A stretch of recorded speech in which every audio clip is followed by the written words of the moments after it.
Bueno, buenos días, buenas tardes o buenas noches aquí de nuevo con Microdiálogos en línea de Innovación. Y en este caso, bueno, tenemos el gran placer de entrevistar a Néstor Espósito. Néstor, es periodista especializado en temas judiciales, ¿no? De una larga trayectoria en periodismo gráfico. Y actualmente trabaja en distintos medios, ¿no? Como Tiempo Argentino, la TV Pública, Noticias Argentina, Radio Nacional, A24 y distintos lugares, ¿no? Y además tenemos la suerte de que sea colaborador de Innovación, ¿no? También donde escribe sobre temas especialmente relacionados con el tema de la investigación del atentado a la AMIA, entre otros temas. Así que primero, muchas gracias, Néstor, por esta posibilidad de conversar con vos. No, nada que agradecer. Saben que es un gusto hablar con ustedes. Bueno, gracias. Vamos a empezar con el tema que hoy queremos trabajar, que es básicamente, la noticia que hemos recibido hace una semana, más o menos, o algo más, de que el Juzgado Criminal y Correccional Federal número 3 ordenó detener a Patricio Finnen, ¿no? Que es un importante ex agente de Secretaría de Inteligencia del Estado, ¿no? Lo detuvo por crímenes de lesa humanidad durante la última dictadura militar, ¿no? Pero lo interesante, además, como agregado, es que Finnen está acusado de desviar la investigación en el atentado a la AMIA, ¿no? El juez Rafecas ordenó la detención de Finnen y de otros 5 ex integrantes de la CIDE por la actuación en la Automotrices Orletti, el centro de detención clandestino que funcionó durante la década del 70 en el barrio de Floresta. Por eso te queremos entrevistar, Néstor, y para empezar nos gustaría consultarte, digamos, yendo al tema primero de la causa AMIA, ¿cómo es que llegaste y te interesaste en el tema de la causa AMIA? Desde el primer momento yo había trabajado, estaba acreditado en Casa de Gobierno en 1992, cuando fue el primer atentado, el atentado contra la embajada, que ocurrió relativamente cerca de Casa de Gobierno, a unas 10, 12 cuadras, y me quedé muy impresionado por la posibilidad de que Buenos Aires pudiera ser el escenario de un atentado de esa naturaleza. Y me enojé, me indigné, y además de toda la congoja y la tristeza, cuando 2 años después ocurrió la AMIA. Y a partir de la investigación, yo no hacía periodismo judicial todavía por ese entonces, pero a partir de ir siguiendo como un lector más el derrotero de la investigación, empecé a comprender que eso iba a terminar en impunidad. Me pasa a menudo, y últimamente, acaso porque estoy más viejo, suelo no pifiarle cuando veo cómo arranca una investigación y tengo la impresión de que eso termina en impunidad. Por lo general termina pasando eso, y no es algo de lo que me enorgullezca, sino todo lo contrario, me encantaría equivocar. Y en esto tuve esa impresión, y después ya cuando hacía periodismo judicial, cuando estaba acreditado en tribunales en el Palacio, tribunales ante la Corte, cada lunes iba a los actos de memoria activa, y eso fue un gran aprendizaje para saber qué es lo que pasaba y qué es lo que no se contaba sobre lo que estaba pasando en la investigación. Yo aprendí mucho de lo que pasaba escuchando a los familiares que se reunían en la Plaza Lavalle cada lunes a las 10 de la mañana para contar, a las 9:53, para contar qué es lo que ocurría con el expediente judicial. Y a partir de ahí es que terminé involucrándome, probablemente mucho menos de lo que debería y mucho menos de lo que me gustaría, pero bueno, hay otros temas que también ocupan el trabajo diario en estas materias. ¿Qué se siente, Néstor, como periodista de judiciales, seguir una causa durante tantos años y que sigue vigente y que tenemos novedades cada tanto, pero en realidad estamos con las mismas preguntas y casi con las mismas respuestas que en 1994? Yo creo que la causa AMIA es una Polaroid de lo que es el Poder Judicial en la Argentina, no de ahora, sino de siempre. Suponer que el Poder Judicial, que hoy está en una crisis muy profunda, que esta crisis es nueva y que nació de un repollo, es una creencia cuanto menos ingenua.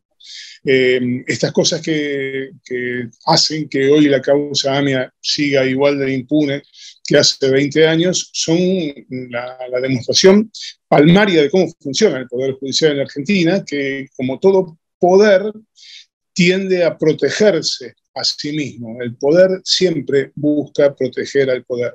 Y esta causa es eso, es la demostración de cómo intereses que están por afuera de lo que debería ser la esencia de la justicia, que es darle a cada uno lo que le corresponde, darle una satisfacción a cada ofendido por la ofensa que recibió. En la Argentina, en una enorme cantidad de causas que nos involucran a todos, y AMIA es una de ellas, termina pasando esto, que se desvirtúa el fin mismo del Poder Judicial. Néstor, ¿quién es Patricio Finnen? Mirá, de la misma manera que la causa AMIA nos muestra lo que ha sido el Poder Judicial en la Argentina, Patricio Finnen nos muestra cómo se han reciclado personajes de la dictadura que en tiempos de democracia han reacomodado su perfil, su discurso, y en la medida en que pudieron ocultar sus delitos, terminaron siendo hombres prominentes de la democracia.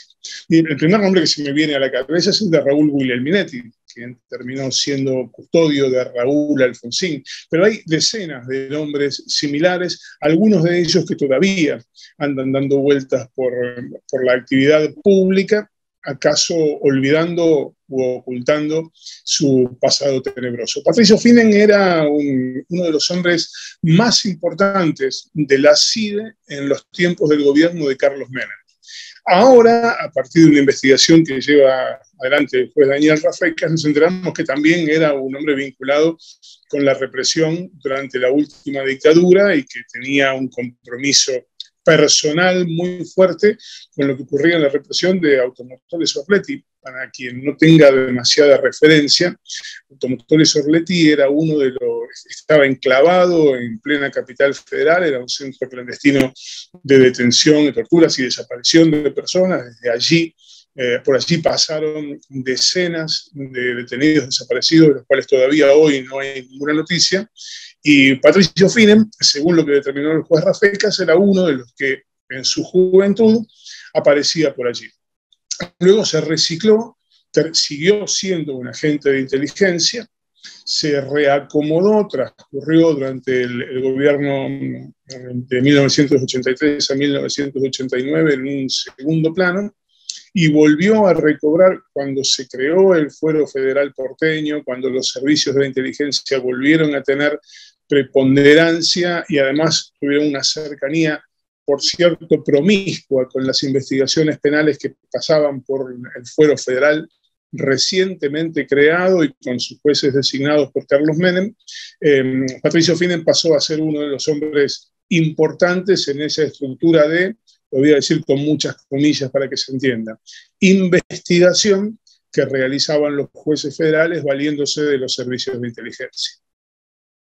¿Cuál fue su participación de Finnen en la investigación sobre el atentado a la AMIA como jefe de la llamada Sala Patria de la ex-CIDE? Es muy delicado hablar de esto porque Patricio Finnen fue absuelto en el juicio por el encubrimiento de la denominada pista siria en el atentado contra la AMIA, de manera tal que la respuesta formal a lo que estás preguntando debería ser ninguna, porque de hecho él fue absuelto, si bien ese fallo está apelado y está esperando desde hace demasiado tiempo en la Cámara de Casación una revisión, y las querellas han pedido que se revoque el sobreseimiento de Finnen y que también sea condenado. Lo cierto es que la realidad indica que hoy Finnen, en el tema del atentado contra la AMIA, fue declarado inocente. ¿De qué se lo acusó concretamente?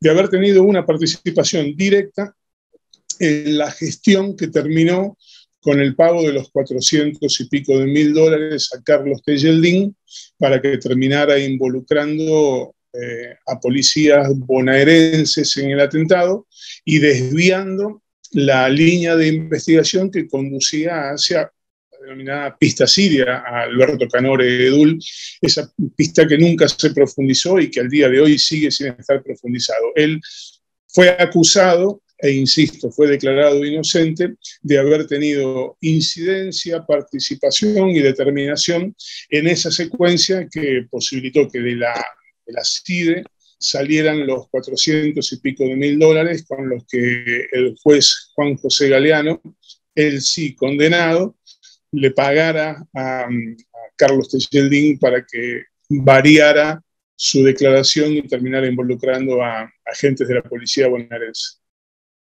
Por lo que entendemos, digamos, el motivo por el cual lo absolvieron es que de alguna manera que había cumplido una orden de un superior y que no podía comprender, ¿no?, la ilegalidad de la orden que le habían dado, ¿no? Eso es lo que entiendo que el argumento por el cual se lo absolvió, ¿no? ¿Vos cuál es tu mirada al respecto? Es curioso porque una vez que fueron declaradas nulas las leyes de obediencia debida y punto final, esa cuestión de la obligación por la verticalidad del manto de aceptar una orden injusta o una orden delictiva se dio en el derecho argentino. Ya nadie puede invocar que porque tuvo una orden de cometer un delito y debía obediencia a ese superior, entonces terminó cometiendo un delito, porque esto claramente no lo exculpa de la responsabilidad. Cuando se dictó el fallo que terminó absolviendo a Finem, esto ya estaba instalado en el derecho argentino. Ya se habían nulificado las leyes de impunidad, en 2013 se habían reabierto, entre 2013 y 2005 se habían reabierto la mayoría de los juicios de lesa humanidad, y uno de los argumentos era que aquello por lo cual habían quedado exculpados los mandos intermedios e inferiores, aquello de la obediencia debida, ya no estaba instalado como un principio leguleyo al cual se pudiera recurrir. Pese a eso, había allí una suerte de línea de corte en la cual había responsabilidades que los mandos inferiores no iban a tener. Y Finem cayó en esa volteada. Resultó beneficiado por esa suerte de interpretación que hizo el tribunal. Yo entiendo que la apelación tiene argumentos sólidos como para revertir esa situación. No tengo demasiada esperanza de que esa situación vaya a ser revertida. En noviembre de 2022, las querellas de la investigación por los delitos cometidos durante la investigación del atentado de AMIA, lo que nosotros conocemos como la causa de encubrimiento, ¿no? Una causa especial donde la justicia por primera vez también se investiga, creo, a sí misma, ¿no? Reclamaron agravar las penas impuestas por el juicio oral del destituido juez Juan José Galeano y otros acusados. Un poco estabas hablando ahora de que los argumentos son sólidos para volver a pedir que se eleven las condenas, si crees que va a poder pasar en algún caso. ¿Y cómo viste un poco la distribución de las penas en este juicio? No, me parece que hay una razón de fondo muy importante que habla de un fallo desparejo, y esto es opinión, interpretación acaso, más que información. Cuando se produjo la investigación, si bien es cierto que por entonces no estaba reformada la ley del Ministerio Público ni planteado como una necesidad del sistema acusatorio por el cual deben investigar los fiscales y los jueces deben fungir como una suerte de garantes del debido proceso y las garantías constitucionales, lo cierto es que la investigación la tenía sobre su espalda el juez Galeano, pero los fiscales Simon Mullen y José Barbacha eran actores protagónicos en esa investigación. Condenar a Galeano por el encubrimiento y desvincular a los fiscales por el mismo delito cuando trabajaron en sintonía y muy codo a codo, me parece que es una contradicción. De la misma manera, está ahora discutiéndose el procesamiento de 4 secretarios que colaboraron con Galeano y están apenas en una etapa embrionaria de la causa porque están procesados y ese procesamiento está apelado y también viene demorada esa apelación, no se va a resolver probablemente hasta el primer trimestre de este año. Desvincular a los secretarios de todo aquello por lo cual fue condenado Galeano también me parece que es una contradicción, porque ahí funcionaban todos como te diré como, para quienes vieron la película 1985, ese equipo que aparece acompañando a Estracera también se daba en esta investigación. Galeano no era solo Galeano, los fiscales interactuaban todo el tiempo con él, los secretarios respondían a sus órdenes, pero además tenían una relación de cercanía con el propio juez, es decir, había un equipo que tenía responsabilidades y tareas repartidas y todos formaban parte de una misma dinámica. Entonces, que se condene a Galeano y se exculpe a los fiscales y no se avance respecto de la responsabilidad de los secretarios, me parece que es una gran contradicción. Respecto del resto, bueno, acá hay que pensar que el expresidente Carlos Menem murió impune. En esta causa en particular, él quedó desvinculado. Y yo no imagino de qué manera todo lo que terminó ocurriendo en materia de decisión política pudo haberle sido ajeno a Menem. Hay que recordar en este y en otros casos que por la ley de inteligencia y por lo que establece la legislación argentina, la responsabilidad de los servicios de la inteligencia nacional, es exclusivamente del presidente de la nación. No hay forma de deslindarse de esa responsabilidad. Así está establecido. El pago que se le hizo a Tejeldín, que en definitiva es lo que se discutió en esta historia, el pago provino de fondos de la CIDE. La CIDE es un organismo que depende directamente del presidente de la Nación, como hoy directamente la AFI depende de Alberto Fernández. Si hoy ocurriera algo parecido, si alguien pagara a nombre de la AFI a un testigo para que se desdiga o que declare en un sentido determinado, no habría forma de que Alberto Fernández no fuera responsable de eso. Bueno, sin embargo, aquí se consideró que Carlos Menem no tenía responsabilidad. Todo ese cúmulo de cosas me parece que hacen que el fallo sea casable, como dicen los abogados, que reversible, para que decirlo en términos que se entienda claramente. Te hago una pregunta un poquito ingenua, ¿no? ¿Por qué crees que se dieron esas penas, por ejemplo, que decías los fiscales, distinta al juez, distinta a los secretarios? ¿Es un tema solo de la justicia? ¿Es un tema de la política? Mira, en el caso de los fiscales Mühlen y Barbacha, hay que tener muy en cuenta que el Estado desistió de acusarlos.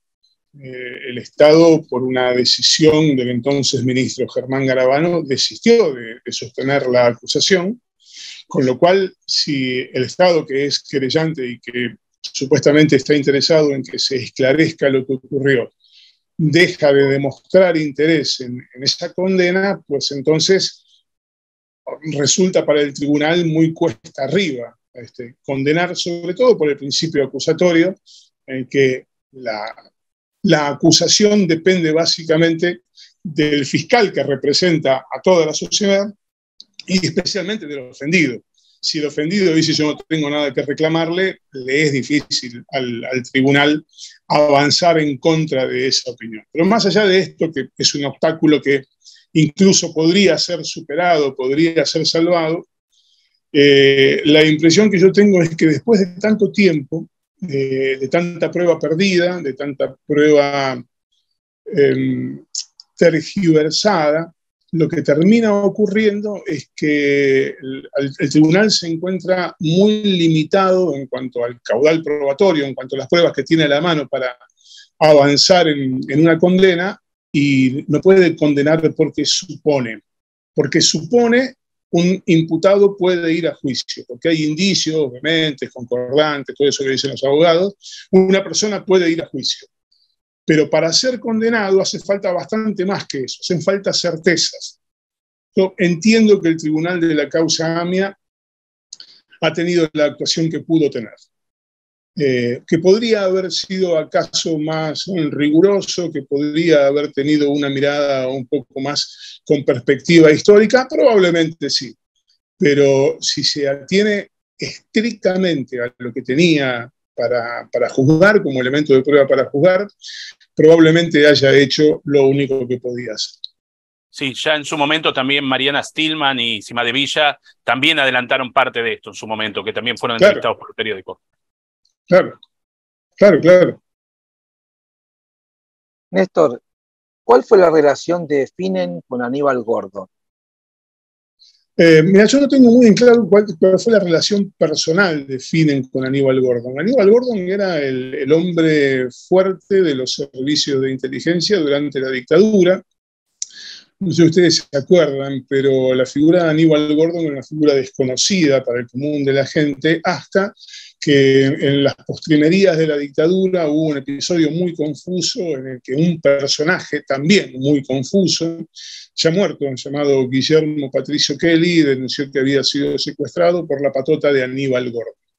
A partir de entonces es que se conoció quién era Aníbal Gordon, al grado de intervención en las actividades represivas de la dictadura, su ferocidad a la hora de cometer actos irregulares. Aníbal Gordon murió hace ya debe ser más de 15 años, y Patricio Finnen y el resto de los que estaban con él. Aquí hay que recordar también que junto con Finnen fue detenido otro personaje de la Servicio de Inteligencia conocido como Pinocho, que también estuvo absuelto en el expediente por el encubrimiento de la pista siria. Todos ellos formaban parte de lo que eran los servicios de inteligencia, que era bastante más que eso de andar siguiendo a una persona por la calle para decidir dónde vivía y en qué momento le pateaban la puerta de la casa para secuestrarla y llevársela, o la interceptaban en la calle. Tenían como un upgrade de la inteligencia, y Aníbal Gordon era la cabeza de todo eso. Por último, para terminar, después, bueno, por supuesto, si querés agregar algo más, hay libertad para poderlo hacer. ¿Cuáles son las conclusiones que tomás vos sobre el reconocimiento de la responsabilidad del Estado argentino ante la Corte Interamericana de Derechos Humanos, hecho que pasó en diciembre pasado? Parece que es un hecho positivo, pero insuficiente. Que el Estado argentino reconozca su propia ineptitud es insuficiente, porque no solo el atentado contra la AMIA no se esclareció, no porque el Estado haya sido inepto para esclarecerlo, sino porque el Estado fue cómplice de la impunidad. En sus distintas etapas, especialmente durante el gobierno de Carlos Menem, el Estado argentino no hizo deliberadamente lo que debió haber hecho para que la causa por lo menos tuviera un atisbo de investigación seria que condujera hacia algún lugar. Alguna vez, hablando con un exfuncionario del gobierno de Carlos Menem, hoy fallecido, me decía que el gobierno hizo lo único que podía hacer en un momento geopolítico muy complicado. Explicaba allí la situación de tirantes que existía en Medio Oriente, el posicionamiento, el alineamiento del gobierno de los Estados Unidos con Israel, la necesidad de un enemigo en común. Hacía toda una lectura de geopolítica que era muy interesante, y yo no sé si realmente eso fue lo que ocurrió. Yo no sé si el embajador de Estados Unidos le dijo a Carlos Menem: mira, precisamos que el responsable sea porque esta decisión de adjudicarle un atentado a estos va a posibilitar que nosotros en Medio Oriente, no lo sé. Pero esa era la versión que había dado, bueno, puedo decirlo concretamente porque además ya falleció, y la conversación esta que había tenido con Oscar Camillón, que había sido el canciller de Carlos Menem. Y explicaba toda una situación geopolítica que era bastante verosímil. Yo no sé si fue cierto o no, pero me parece que el Estado argentino deliberadamente no hizo aquello que podía haberle permitido esclarecer todo esto con un resultado final diferente a ese interés geopolítico. Vamos a imaginar que, digo, por vía de hipótesis, esto no tiene ninguna raigambre en el expediente. Vamos a suponer que el atentado en realidad lo cometieron policías de la provincia de Río Negro, que estaban enojados porque le habían cruzado un automóvil a la salida de un casamiento judío al hijo del jefe de la policía de allá. Entonces, en venganza, enloqueció y decidió volar la AMIA. Esto es una estupidez lo que estoy diciendo, pero vamos a imaginar que hubiera pasado así. ¿Se habría bancado la Argentina que hubiera habido una respuesta a ese atentado de esta naturaleza? Seguramente no. Entonces, la impresión que tengo es que había que buscar a un culpable. Ese culpable debía ser perfecto, debía ser malo, feo, gordo y tener mal aliento, además, y ese culpable lo tenían. Entonces fueron por ese, tuvieron primero la respuesta y después fueron a buscar las pruebas, cuando en rigor debió haber sido al revés. Las pruebas, la investigación debió haber llevado al culpable. Tengo la impresión de que aquí se eligió al culpable antes de hacer la investigación. Clarísimo.